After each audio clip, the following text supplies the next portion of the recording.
ಸ್ವಪ್ರಯತ್ನ. ಜಯಪುರವೆಂಬ ನಗರದಲ್ಲಿ ವರ್ತಕ ಧನಂಜಯ ಹಾಗೂ ಅವನ ಪತ್ನಿ ಪಾರ್ವತಿಗೆ ಬಹಳ ವರ್ಷಗಳ ನಂತರ ಗಂಡು ಮಗುವೊಂದು ಜನಿಸಿತು.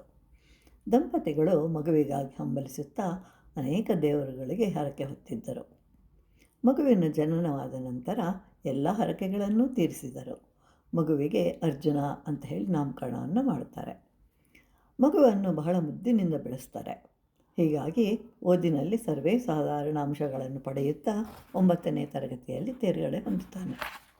ಇವನಿಗೆ ದೇವರಲ್ಲಿ ಅಪಾರವಾದ ಭಕ್ತಿ, ನಂಬಿಕೆ, ಶ್ರದ್ಧೆ.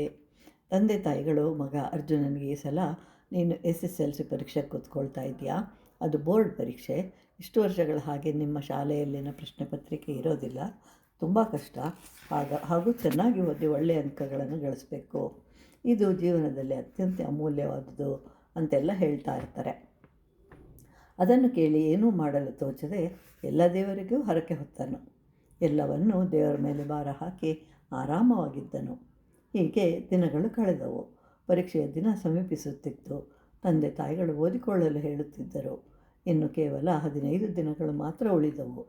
ಹಿರಿಯರ ಬಲವಂತಕ್ಕೆ ಹೆದರಿ ಪುಸ್ತಕವನ್ನು ಕೈಯಲ್ಲಿ ಹಿಡ್ಕೊಂಡು ಕೂತ್ಕೊಂಡಿರ್ತಾನೆ. ಹೀಗೆ ಒಂದು ದಿನ ಪುಸ್ತಕ ಕೈಯಲ್ಲಿ ಹಿಡಿದು ಕುಳಿತಿದ್ದಾಗ ಬೇಸಿಗೆಯ ಬಿಸಿಲು, ಆಗ ತಾನೇ ಊಟ ಮುಗಿಸಿದ್ದರಿಂದ ನಿದ್ದೆ ಅವನನ್ನು ಆವರಿಸಿತು. ಕನಸೊಂದನ್ನು ಕಂಡನು. ಅದರಲ್ಲಿ ಅರ್ಜುನನು ಬ್ರಹ್ಮದೇವನನ್ನು ಬೇಡ್ಕೊಳ್ತಾ ಇರ್ತಾನೆ, ನನ್ನನ್ನು ಪಾಸ್ ಮಾಡು ಅಂತ. ಬ್ರಹ್ಮನು ದೂರವಾಣಿಯ ಮೂಲಕ, ಇಲ್ಲಿ ಯಾವುದೋ ಮಹತ್ತರವಾದ ಯಜ್ಞ ನಡೀತಾ ಇದೆ, ಎಲ್ಲ ದಿಕ್ಕುಗಳಿಂದಲೂ ಮಾರ್ಗಗಳನ್ನು ಮುಚ್ಚಿದ್ದಾರೆ, ನಾನು ಬರಲು ಸಾಧ್ಯವಾಗುತ್ತಿಲ್ಲ, ನನ್ನನ್ನು ಕ್ಷಮಿಸು ಅಂತ ಹೇಳ್ತಾನೆ. ಈಗ ಅರ್ಜುನ ವಿಷ್ಣುವನ ಮೊರೆ ಹೊಕ್ಕನು. ತನ್ನನ್ನು ಪಾಸ್ ಮಾಡು ಅಂತ ಹೇಳಿ ಬೇಡ್ಕೊಳ್ತಾನೆ.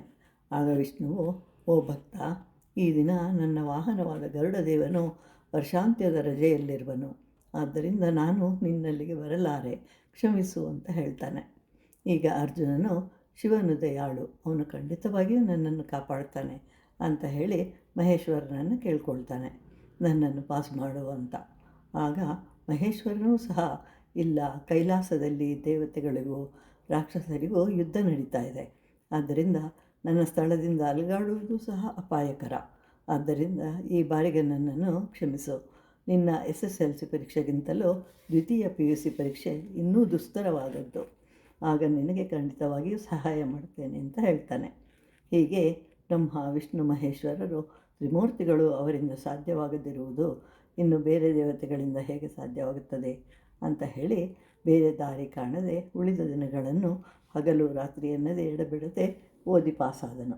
ಆಗ ಅರ್ಜುನನಿಗೆ ತನ್ನ ಕಷ್ಟದ ಫಲದ ಅರಿವಾಯಿತು.